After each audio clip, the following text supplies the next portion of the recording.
Arabs are the most maligned group in the history of Hollywood. They're portrayed basically as subhumans. Untermenschen, a term used by Nazis to vilify gypsies and Jews. These images have been with us for more than a century.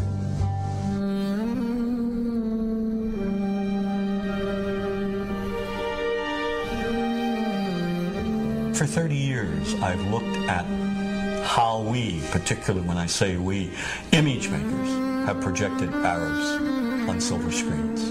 In my latest book, Real Bad Arabs, How Hollywood Vilifies a People, I looked at more than 1,000 films.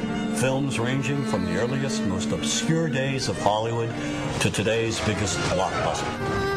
And what I tried to do is to make visible what too many of us seem not to see. A dangerously consistent pattern of hateful Arab stereotypes.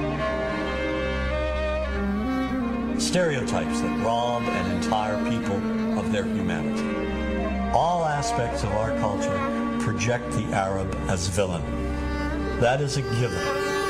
There is no deviation.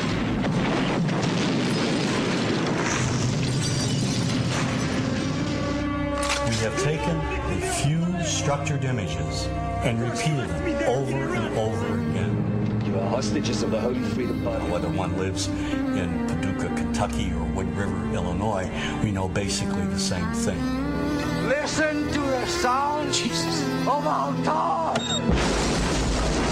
We know the mythology, namely Hollywood's images of Arabs. Yesteryear's Arab land is today's Arab land. The Arab is one-dimensional caricature, cartoon cutouts used by filmmakers as stock villains and as comic relief. And so over and over we see Arabs in movies portrayed as buffoons, their only purpose being to deliver cheap laughs. You see this in the Joey Heatherton film, The Happy Hooker Goes to Washington. Every night I was forced to perform unspeakable acts with circumcised dogs. Oh, dogs are better than sheep. They're cleaner, I know, I've tried both.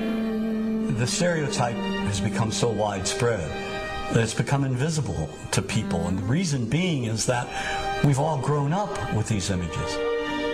Just look at television. We now have TV shows telling us that, in addition to the Arab terrorists over there, American Arabs over here are also terrorists. Then there's Showtime's Sleeper Cell. Here, a sinister network of Islamic groups operates on American street corners. Any homeless man could be part of this network.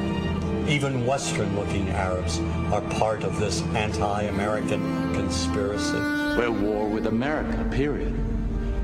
And we're going to win that war by convincing enough Americans through the spread of fear, insecurity, and terror to change their ways. And the best way to teach that lesson is by attacking them where they live, work, and play.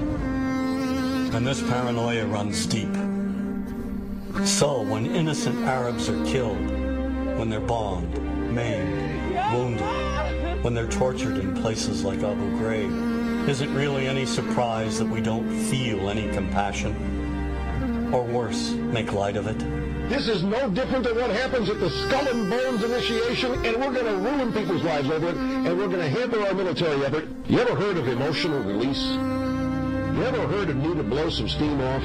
Well, yeah, sort of like hazing, a fraternity prank, sort of like that kind of fun. But the point is, everybody's been saying that this came from the top. We don't care about them.